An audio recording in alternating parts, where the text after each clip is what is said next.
বাসায় আজ এলাহি কাণ্ড। চারদিকে আলোকসজ্জা, মানুষের ভিড় আর উচ্চস্বরে গান বাজছে, কিন্তু আমার বুকের ভেতরটা যেন মরুভূমির মতো খা খা করছে। যাকে আমি সারা জীবন এড়িয়ে চলেছি, যার অহংকারের কাছে আমার অস্তিত্ব সবসময় তুচ্ছ মনে হয়েছে, আজ সেই মেয়ের সাথেই আমার বিয়ে। আমার মামাতো বোন আনিকা। আয়নার সামনে দাঁড়িয়ে নিজের শেরওয়ানিটা ঠিক করছি আর ভাবছি, ভাগ্য আমাকে কোন রসিকতার মুখে দাঁড় করালো। যে মেয়েটা লন্ডনে পড়াশোনা করে এসে তুচ্ছ তাচ্ছিল্য ছাড়া আমার সাথে কথা বলেনি, সে কি পারবে এই মধ্যবিত্ত সংসারের মায়া বুঝতে? ঠিক তখনই দরজায় নক না করেই রুমে প্রবেশ করলো আমার ছোট বোন নূপুর। ভাইয়া জলদি কর, ভাবি তো স্টেজে চলে এসেছে। উফ, যা লাগছে না ওকে, মনে হচ্ছে কোনো অপ্সরা আকাশ থেকে নেমে এসেছে। কিন্তু ওর ভাব দেখেছিস, কারো দিকে ফিরেও তাকাচ্ছে না। নূপুর, তোর কি মনে হয় রূপ দিয়ে জীবন চলে? এই অস্পরার যে দেমাগ, তাতে আমার জীবনটা বিষিয়ে তুলবে ও। তুই তো জানিস ও আমাকে ছোটবেলা থেকে অপছন্দ করে। আর ওসব বাদ দে তো, এখন তো আর মামা তো বোন না, এখন সে তোর জীবন সঙ্গিনী। একটু হেসে যা, সবাই তাকিয়ে আছে। আমি অনিচ্ছা সত্ত্বেও ড্রয়িং রুমের দিকে পা বাড়ালাম। স্টেজে বসে আছে আফরোজা। লাল লেহেঙ্গায় ওকে সত্যিই অপূর্ব লাগছে, কিন্তু ওর মুখটা পাথরের মতো শক্ত হয়ে আছে। আমার পাশে এসে বসা মাত্রই ও একটু সরে বসল, যেন আমার স্পর্শে ওর দামি পোশাকটা নষ্ট হয়ে যাবে। এত বিরক্তি নিয়ে বসে থাকার দরকার নেই। আমাদের দুই পরিবারের সম্মানের খাতিরেই আমি এই বিয়েতে রাজি হয়েছি। তুমি চাইলে এখনও উঠে চলে যেতে পারো। আরিয়ান, বেশি কথা বলো না তো। তুমি খুব ভালো করেই জানো ড্যাড অসুস্থ বলেই আমি এখানে বসে আছি। এই ভাঙা বাড়ি আর তোমার মতো ব্যাকডেটেড ছেলের সাথে সংসার করার শখ আমার নেই। বিয়ের আনুষ্ঠানিকতা শেষ হতে দাও, তারপর বুঝে নিবে আমি কি জিনিস। আমি তো জানি তুমি কি জিনিস। এক টুকরো বরফ, যার মধ্যে কোনো অনুভূতি নেই, শুধু রূপ আর টাকার দেমাগ আছে। মুখ সামলে কথা বলবে। আমি আনিকা চৌধুরী, আমার লেভেলের সাথে তোমার কোনো তুলনাই হয় না। জাস্ট ওয়াচ অ্যান্ড সি এই দেমাগী মেয়েটাই তোমাকে কিভাবে নাচায়। বিয়ে শেষ হলো, কবুল বলা হয়ে গেছে। এখন শুরু হলো এক নতুন যুদ্ধ। এক ছাদের নিচে এক অহংকারী রাজকন্যা আর এক জেদি মধ্যবিত্ত ছেলের সংসার। এখন তো আপনারা সকলেই ভাবছেন, এমন দেমাগী মেয়ে কেন আমাকে বিয়ে করছে, আর আমি বা কেন অপছন্দের পরেও তাকে বিয়ে করছি। তাহলে শুনুন, আসলে আমার একমাত্র মামা অর্থাৎ আনিকার বাবা আমাকে ছোটবেলা থেকেই অনেক ভালোবাসেন এবং পছন্দ করেন। আমার মা ভাই ভক্ত, আর আমার বাবা যখনই বিপদে পড়ে তখনই মামা সাহায্য করে। এরপর এক সপ্তাহ আগে হঠাৎ মামা বিয়ের প্রস্তাব দেন।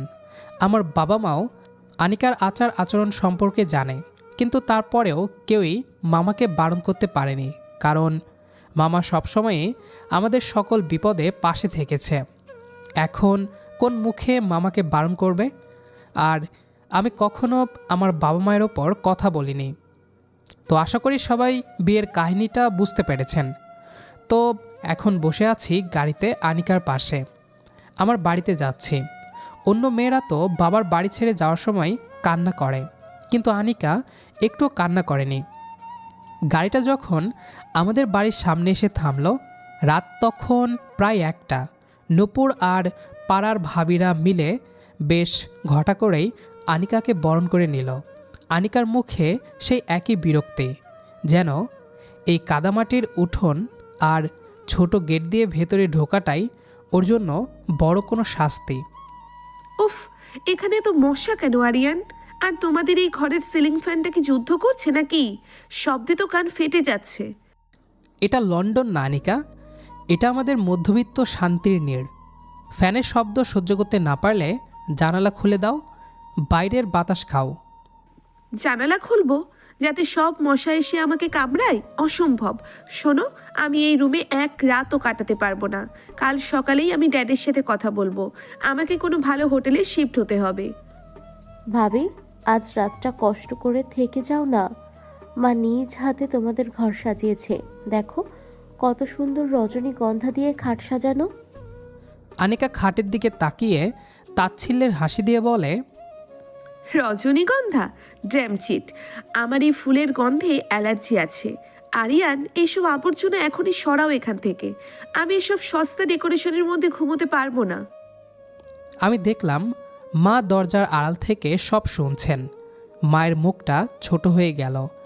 নিজের সবটুকু সামর্থ্য দিয়ে মা ঘরটা সাজিয়েছিলেন ছেলের বউয়ের জন্য। আমার রাগটা এবার মাথায় চড়ে বসল। নূপুর, তুই যা এখান থেকে, মাকেও নিয়ে যা। আমি আনিকার দিকে ফিরে বলি, শোনো আনিকা চৌধুরী, এটা তোমার বাবার রাজপ্রাসাদ নয় যে হুকুম দেবে আর সব হয়ে যাবে। এই ঘরে থাকতে হলে এভাবেই থাকতে হবে। আর ফুলগুলো যদি তোমার কাছে আবর্জনা মনে হয় তবে তুমি সোফায় গিয়ে শুতে পারো। তুমি আমাকে সোফায় শুতে বলছো? সাহস তো কম না তোমার। তুমি জানো আমার একটা ড্রেসের দাম দিয়ে তোমার এই পুরো ঘর সাজানো যাবে? টাকার গরম অন্য কোথাও দেখিও। এই বাড়ির বউ যখন হয়েছ তখন এই বাড়ির নিয়মেই চলতে হবে। আমি আজ ক্লান্ত, কোনো ঝগড়া করতে পারবো না। তোমার ইচ্ছা হলে ঘুমাও, না হলে বসে থাকো।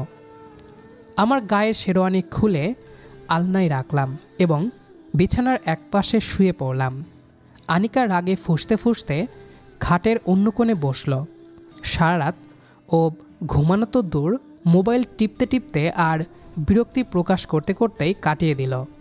সকালে ঘুম ভাঙতেই আরিয়ান দেখল আনিকা ড্রেসিং টেবিলের সামনে দাঁড়িয়ে মেকআপ করছে।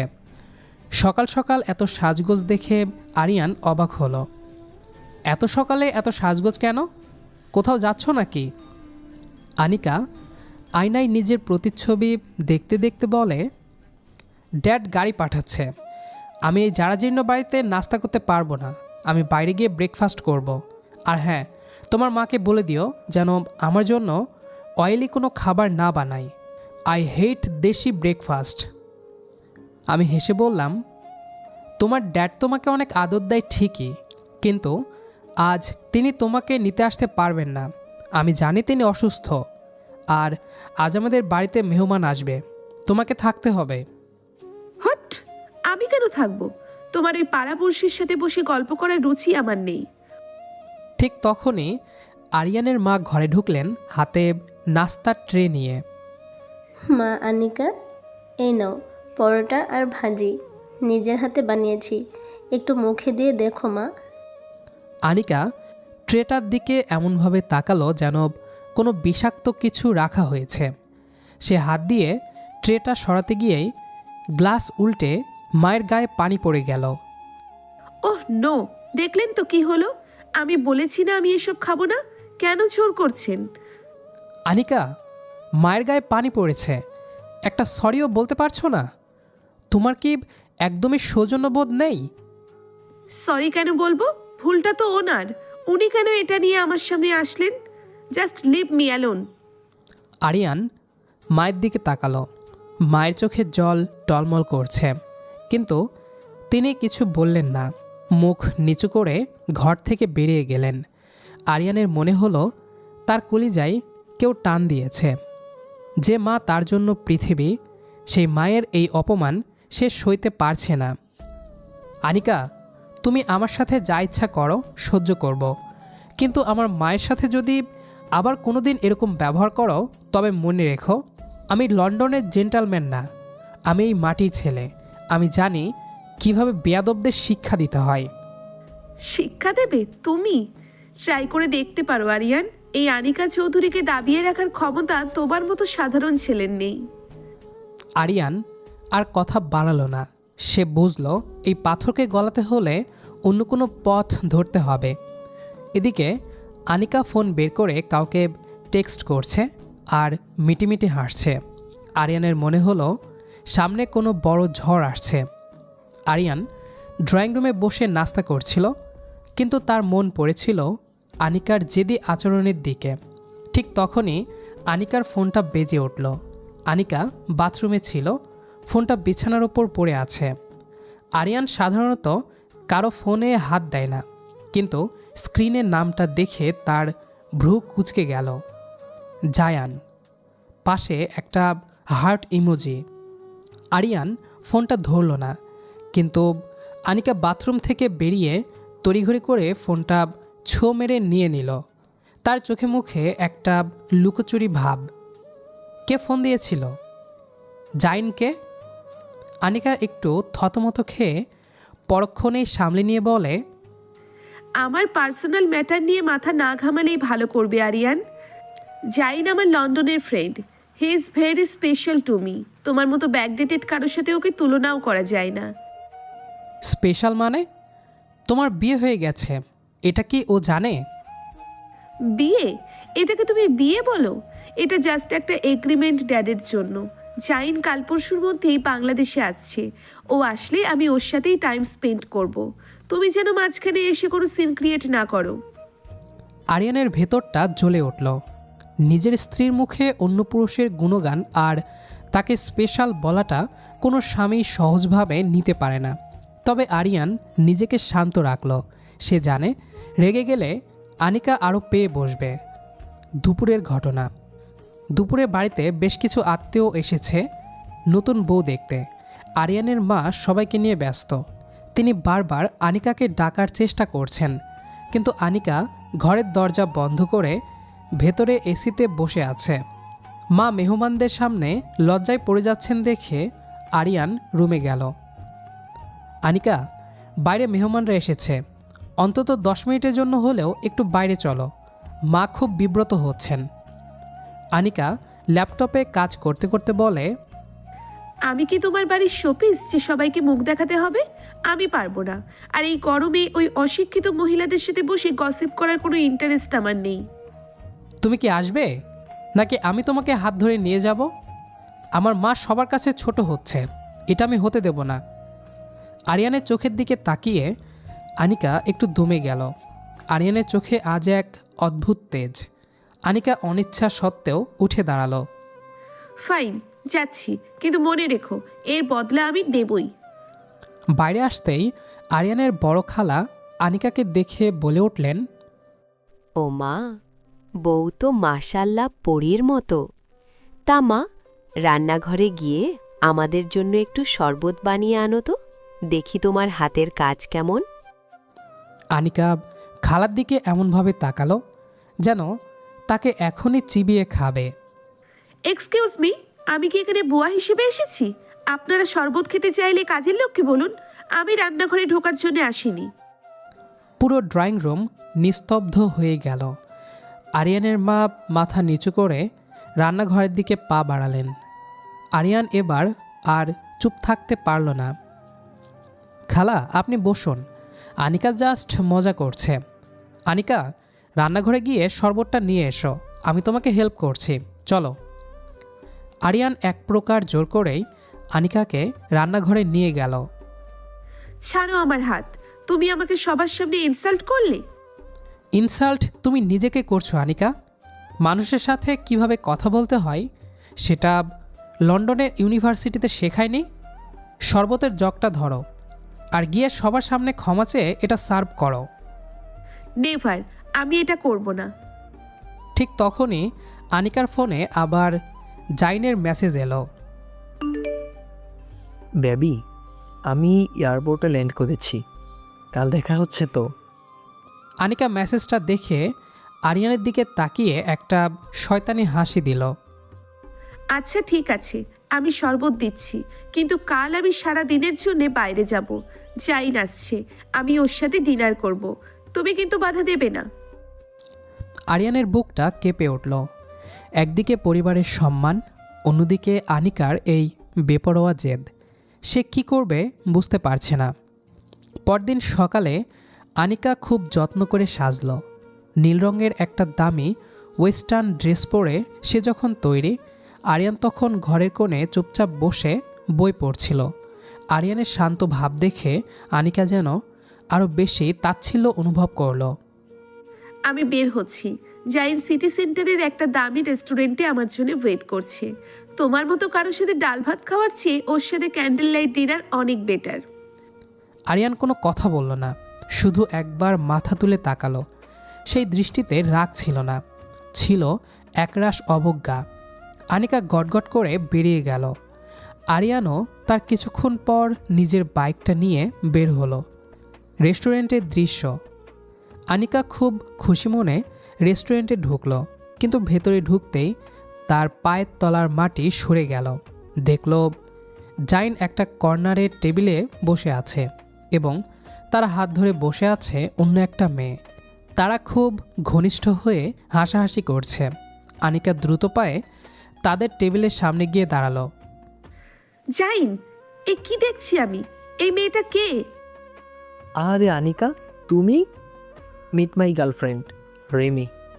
নেক্সট মান্থে আমরা এঙ্গেজমেন্ট করছি। মানে কি? তুমি না আমাকে ভালোবাসতে? আমার জন্য তুমি লন্ডন থেকে বাংলাদেশে আসলে, আর এখন বলছো এই মেয়ে তোমার গার্লফ্রেন্ড? শোনো আনিকা, তোমার মতো দেমাগি আর সেলফ সেন্ট্রিক মেয়ের সাথে প্রেম করা যায়, সংসার করা যায় না। লন্ডনে থাকতে তোমার টাকা আর রূপ দেখে তোমার পেছনে ঘুরেছি, কিন্তু তোমার ওই আমি সব অ্যাটিটিউড জাস্ট অসহ্য। রিমি তোমার মতো অহংকারী না, ও অনেক সিম্পল। তুমি আমাকে রিজেক্ট করছো এই সস্তা মেয়েটার জন্য? তোমার সাহস কত? মুখ সামলে কথা বলো আনিকা। তোমার এই দেমাগ আজ তোমাকে কোথায় নামিয়ে এনেছে দেখো। কেউ তোমাকে সহ্য করতে পারে না। ইভেন তোমার ড্যাডও তোমাকে সহ্য করতে না পেরে ওই মধ্যবিত্ত আরিয়ানের সাথে বিয়ে দিয়ে দিয়েছে। You are just a loser. You stupid! Anika হাত তুলল জাইনকে চড় মারার জন্য। জাইন আনিকার হাতটা শক্ত করে ধরে ফেলল। সাহস তো কম না, আমাকে চোর মারতে আসো? জাইন হাত তুলল আনিকাকে পাল্টা থাপ্পড় মারার জন্য। ঠিক তখনই পেছন থেকে একটা শক্ত হাত জাইনের কবজি ধরে ফেলল। আনিকা চোখ বন্ধ করে ফেলেছিল, কিন্তু থাপ্পড়টা তার গালে পড়ল না। চোখ খুলে দেখল সামনে দাঁড়িয়ে আছে আরিয়ান। কোনো মেয়ের গায়ে হাত তোলার আগে দ্বিতীয়বার ভাবা উচিত, বিশেষ করে সে যখন আমার স্ত্রী। ওহ, তো তুমি সেই ব্যাকডেটেড আরিয়ান? নিয়ে যাও তোমার এই দেমাগি বউকে। একে সামলানো তোমার মতো লোকেরই কাজ। আরিয়ান জাইনকে একটা ঘুষি মারতে পারত, কিন্তু সে নিজেকে নিয়ন্ত্রণ করল। সে শুধু জাইনের চোখের দিকে তাকিয়ে বলল, ধন্যবাদ জাইন, আজ তুমি ওর চোখের পর্দাটা সরিয়ে দিলে। তবে এরপর যদি কখনো ওকে ডিস্টার্ব করো তবে ফলাফল ভালো হবে না। ফিরে আসার পথ। আরিয়ান আনিকার হাত ধরে টেনে রেস্টুরেন্ট থেকে বের করে নিয়ে এলো। আনিকা পাথরের মতো স্তব্ধ হয়ে আছে। তার সমস্ত অহংকার আজ ধুলোয় মিশে গেছে। গাড়িতে বসে আনিকা ফুপিয়ে কাঁদতে শুরু করলো। আরিয়ান, আমি বুঝতে পারিনি ও এমন করবে। আমি ভাবতাম ও আমাকে অনেক রেসপেক্ট করে। আরিয়ান ড্রাইভ করছে, তার মুখ থমথমে। সে আনিকার কোনো কথার উত্তর দিচ্ছে না। আরিয়ান, কিছু বলো, আমাকে বকা দাও, তাও চুপ থেকো না। আমি অনেক বড় ভুল করেছি, তোমাদের সবাইকে অনেক ছোট করেছি আমি। আরিয়ান গাড়িটা বাড়ির সামনে থামালো, কিন্তু নামার আগে ঠান্ডা গলায় শুধু একটা কথা বলল, ভুল তুমি আজ করোনি আনিকা, ভুল তুমি প্রতিদিন করেছ। যখন আমার মাকে অপমান করেছ, যখন আমাদের অভাব নিয়ে হাসাহাসি করেছ। জাইন তোমাকে আজ যা বলেছে সেগুলো হয়তো তেতো সত্যি। রূপ আর টাকা দিয়ে মানুষের মন জেতা যায় না। এখন থামো, বাড়িতে মেহমান আছে। নিজের নাটক নিজের কাছেই রাখো। আরিয়ান গটগট করে ভেতরে ঢুকে গেল। আনিকা একলা দাঁড়িয়ে রইল উঠোনে। তার মনে পড়ল কিভাবে সে মায়ের হাতের শরবত ফেলে দিয়েছিল, কিভাবে আরিয়ানকে ছোট করেছিল।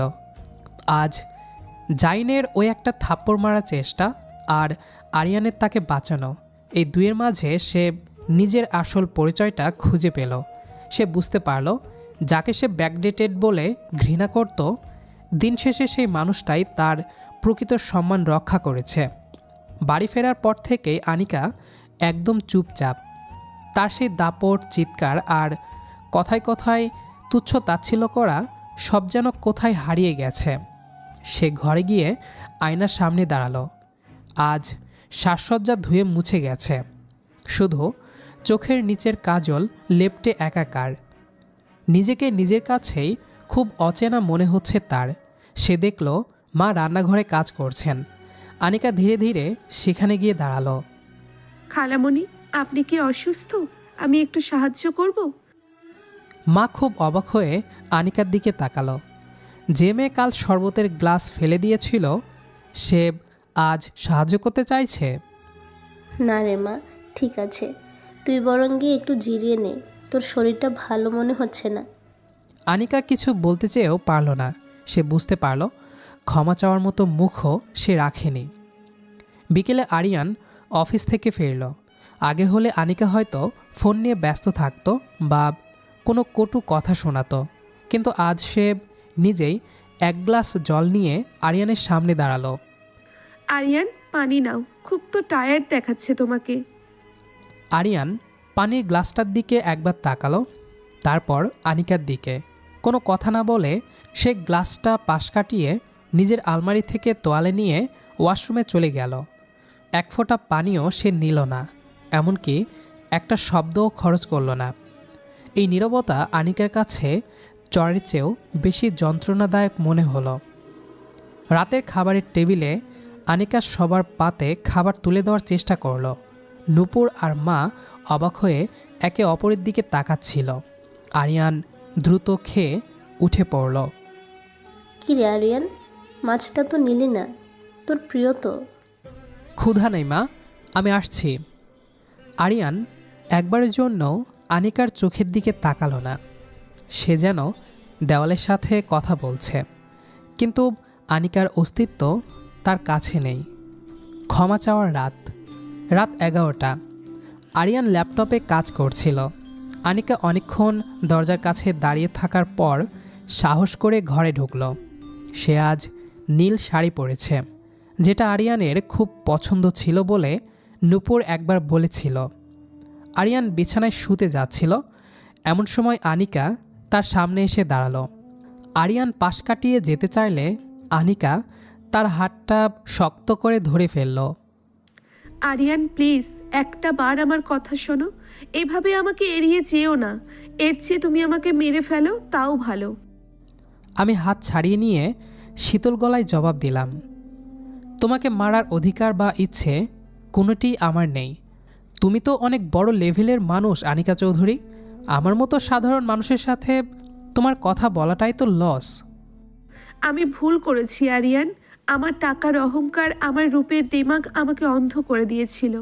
আমি জাইনকে নিয়ে যা করেছি সেটার জন্য আমি লজ্জিত। আজ যদি তুমি ওই রেস্টুরেন্টে না যেতে, তবে আমার সম্মান কোথায় গিয়ে ঠেকতো আমি জানি না। আরিয়ান চুপ করে রইল। আমি হাঁটু গেড়ে মেঝের উপর বসে পড়ি। আমি খালামণির সাথে খুব খারাপ ব্যবহার করেছি। এই বাড়ির প্রতিটি মানুষকে ছোট করেছি। আমাকে একবার ক্ষমা করো আরিয়ান। আমি আর সেই আগের আনিকা হয়ে থাকতে চাই না। আমি তোমার বউ হয়ে এই বাড়ির মেয়ে হয়ে থাকতে চাই। আরিয়ান আনিকার দিকে তাকালো। আনিকার কান্নায় আজ কোনো অভিনয় নেই। দীর্ঘ কয়েক বছরের জমানো অহংকার আজ চোখের জলে ধুয়ে যাচ্ছে। আরিয়ান ধীরে ধীরে আনিকার সামনে বসল। ক্ষমা আমি করার কে আনিকা? ক্ষমা চাও আল্লাহর কাছে আর আমার মায়ের কাছে। তবে মনে রেখো, বিশ্বাস কাচের মতো, একবার ভেঙে গেলে জোড়া দিলেও দাগ থেকে যায়। আমি তোমাকে সময় দিচ্ছি, কিন্তু আগের মতো সহজ হতে আমার হয়তো অনেক সময় লাগবে। আমি আরিয়ানের হাতটা নিজের কপালে ঠেকিয়ে বলি, আমি অপেক্ষা করব আরিয়ান, সারা জীবন অপেক্ষা করব। শুধু আমার পাশ থেকে সরে যেও না। আরিয়ান কিছু বলল না, কিন্তু আনিকার মাথায় হাতটা একবার রাখল। এই স্পর্শটাই আনিকার কাছে পৃথিবীর সবথেকে বড় সান্ত্বনা হয়ে দেখা দিল। তবে আরিয়ানের মনে এখনও একটা সংশয় রয়ে গেছে। এই বদল কি সাময়িক নাকি চিরস্থায়ী? রাতটা ছিল ভীষণ নিস্তব্ধ। আনিকা মেঝেতে বসে ফুপিয়ে কাঁদছিল, আর আরিয়ান তার মাথার ওপর হাত রেখে জানালার বাইরে তাকিয়েছিল। আনিকার কান্নার শব্দে আরিয়ানের ভেতরের কঠোরতাগুলো একে একে ভেঙে পড়তে লাগলো। সে বুঝল, যে মেয়ে নিজের ভুল স্বীকার করে হাঁটু গেড়ে বসতে পারে তার ভেতরের দিমাগ সত্যিই চূর্ণ হয়ে গেছে। ওঠো আনিকা, মেঝেতে বসে থেকো না, ঠান্ডা লাগবে। তুমি কি আমাকে মাফ করেছো আরিয়ান? আমি কি সত্যিই এই সংসারে থাকার যোগ্য? আরিয়ান এবার আনিকার 2 হাত ধরে তাকে টেনে তুলল। আনিকার চোখের কাজল চোখের পানিতে মিশে একাকার হয়ে গেছে। আরিয়ান নিজের হাতের আঙ্গুল দিয়ে আলতো করে আনিকার চোখের পানি মুছে দিল। মানুষ ভুল থেকেই শেখে। তুমি তোমার ভুলটা বুঝতে পেরেছ, এটাই আমার কাছে অনেক বড় পাওয়া। আমি তোমাকে ক্ষমা করে দিলাম আনিকা। তবে কথা দাও, কখনো আর টাকা বা বংশ নিয়ে অহংকার করবে না। কারণ সম্মান মানুষের উপর থেকে আসে, দামি পোশাকে নয়। আমি কথা দিচ্ছি আরিয়ান, এখন থেকে আমি শুধুই তোমার বউ, এই বাড়ির বউ। আমার সব অহংকার আমি আজ তোমার পায়ের কাছে বিসর্জন দিলাম। সকালে ঘুম থেকে উঠে মা আর নূপুর অবাক হয়ে গেল। দেখল আনিকা খুব সাধারণ একটা সুতির শাড়ি পরে রান্নাঘরে মায়ের পাশে দাঁড়িয়ে কাজ করছে। সে নিজ হাতে চা বানিয়ে সবাইকে খাওয়ালো। মা হাসি মুখে আনিকার মাথায় হাত রাখলেন। বাড়ির আবহাওয়াটাই যেন বদলে গেছে। আরিয়ানের চোখে মুখেও আজ প্রশান্তির হাসি। বিকেলের দিকে আরিয়ান অফিস থেকে একটু জলদি ফিরে এলো। সে আনিকার জন্য একগুচ্ছ লাল গোলাপ আর তার প্রিয় চকলেট নিয়ে এসেছে। এই যে মিসেস আনিকা, আপনার জন্য কিছু এনেছি। আনিকা গোলাপগুলো হাতে নিয়ে বুক ভরে শ্বাস নিল। লন্ডনের সেই নামি দামি পারফিউমের চেয়েও এই দেশি গোলাপের ঘ্রাণ আজ তার কাছে বেশি মিষ্টি লাগছে। ধন্যবাদ আরিয়ান, কিন্তু আমার সবচেয়ে বড় গিফট তো তুমি। আমি কত অভাগে ছিলাম যে তোমার মতো একজন মানুষকে চিনতে ভুল করেছিলাম। আর কোনো আক্ষেপ নয়, চলো আজ ছাদে গিয়ে একটু সময় কাটাই। আজ চাঁদটা খুব সুন্দর উঠবে। উপসংহার: চাঁদের আলোয় ছাদের এক কোণে আরিয়ান আর আনিকা পাশাপাশি বসে আছে। আনিকা আরিয়ানের কাঁধে মাথা রেখে আকাশের দিকে তাকিয়ে আছে। যে বাড়িটাকে কয়েকদিন আগে তার কাছে জেলখানা মনে হতো, আজ সেই বাড়ির প্রতিটি কোণা তার কাছে স্বর্গ মনে হচ্ছে। আরিয়ান জানো, জাইন আমাকে অপমান না করলে হয়তো আমি কখনোই তোমার মূল্য বুঝতে পারতাম না।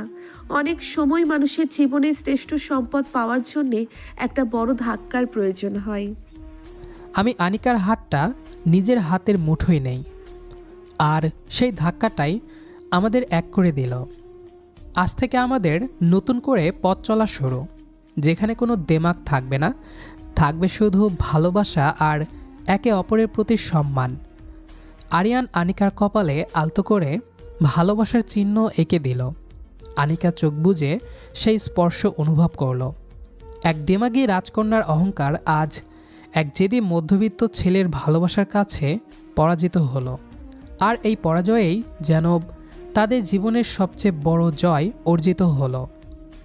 তো গাইস, আমরা গল্পটির শেষ প্রান্তে চলে এসেছি। আমাদের আজকের গল্পটি কেমন লেগেছে সেটা অবশ্যই কমেন্ট করে জানাবেন। দেখা হবে আবারও নতুন কোনো গল্প নিয়ে। সে পর্যন্ত আমাদের সাথেই থাকবেন।